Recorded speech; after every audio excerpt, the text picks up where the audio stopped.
ಎರಡನೇ ಅಂಕದ ಮುಂದುವರಿದ ಭಾಗವಾಗಿ ಈಗಾಗಲೇ ಶುಕ್ರಾಚಾರ್ಯರು ಯಯಾತಿಗೆ ಈ ಸಂಜೆಯೊಳಗೆ ಮುದುಕನಾಗಲಿ ಎಂದು ನೀಡಿದ ಶಾಪ. ಆ ಶಾಪದ ಪರಿಹಾರಕ್ಕೆ ಆಸರೆಯಾಗಿ ನಿಂತ ಪುರುವು ಪರಿಹಾರ ಮತ್ತು ಕ್ಷಮೆಯನ್ನು ಕೇಳಲೆಂದು ಹೊರಟನು. ಮುಂಭಾಗವನ್ನು ಮುಟ್ಟುವ ಮೊದಲು ಶುಕ್ರಾಚಾರ್ಯರು ತಮ್ಮ ಮಗಳೊಡನೆ ಹೊರಟು ಹೋಗಿದ್ದರು ಎಂಬ ವಿಷಯವನ್ನು ಮತ್ತು ಪರಿಹಾರವನ್ನು ಅವರ ಶಿಷ್ಯನಿಂದ ತಿಳಿದು ಮರಳಿ ಬಂದು ಅರಮನೆಯ ಎಲ್ಲ ಸದಸ್ಯರಿಗೂ ಪರಿಹಾರದ ವಿಷಯವನ್ನು ತಿಳಿಸಿದನು. ಆದರೆ ಯಾರೂ ಅವರ ವಯಸ್ಸನ್ನು ತ್ಯಾಗ ಮಾಡಲು ಮುಂದಾಗಲಿಲ್ಲ. ಪುರುವು ಇಷ್ಟಕ್ಕೆ ಸುಮ್ಮನಾಗದೆ ಹಲವಾರು ಬೇಡಿಕೆಗಳನ್ನು ಮುಂದಿಟ್ಟನು. ಆದರೂ ಯಾರೂ ಒಪ್ಪಿಕೊಳ್ಳಲಿಲ್ಲ.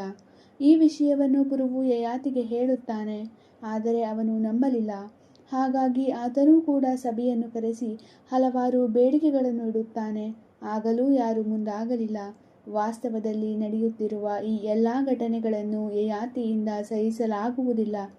ಇದೇ ವಿಷಯದ ಬಗ್ಗೆ ಇವರಿಬ್ಬರ ನಡುವೆ ಮಾತುಕತೆಗಳು ನಡೆಯುತ್ತಾ ಇರುತ್ತದೆ.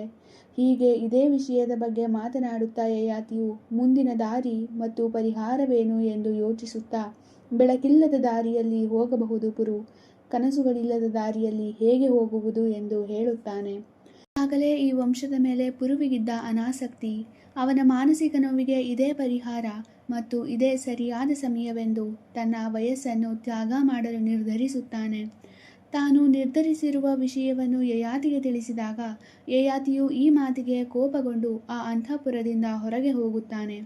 ಯಯಾತಿಯು ಕೋಪಗೊಂಡು ಆ ಅಂತಃಪುರದಿಂದ ಹೊರ ಹೋಗಿದ್ದನ್ನು ಶರ್ಮಿಷ್ಠೆಯು ನೋಡಿ ಪುರುವಿನ ಬಳಿ ಬಂದು ಅವರು ಎಲ್ಲಿಗೆ ಹೋದರು, ಏನಾಯಿತು ಯುವರಾಜರೇ ಎಂದು ಆತುರವಾಗಿ ಬಂದು ಕೇಳುತ್ತಾಳೆ. ಪುರುವು ನಡೆದ ಎಲ್ಲ ಘಟನೆಯನ್ನು ವಿವರಿಸಿ ತಾನೇ ತನ್ನ ವಯಸ್ಸನ್ನು ತ್ಯಾಗ ಮಾಡುವ ನಿರ್ಧಾರವನ್ನು ಶರ್ಮಿಷ್ಠೆಗೂ ಕೂಡ ತಿಳಿಸುತ್ತಾನೆ. ಕೋಪಗೊಂಡು ಇದು ಸರಿಯಿಲ್ಲ ಎಂಬುದನ್ನು ಮತ್ತು ಇದರಿಂದ ಮುಂದೆ ಎಷ್ಟೆಲ್ಲ ಸಮಸ್ಯೆಗಳು ಆಗುತ್ತದೆ ಎಂಬುದನ್ನು ಪುರುವಿಗೆ ವಿವರಿಸುತ್ತಾಳೆ.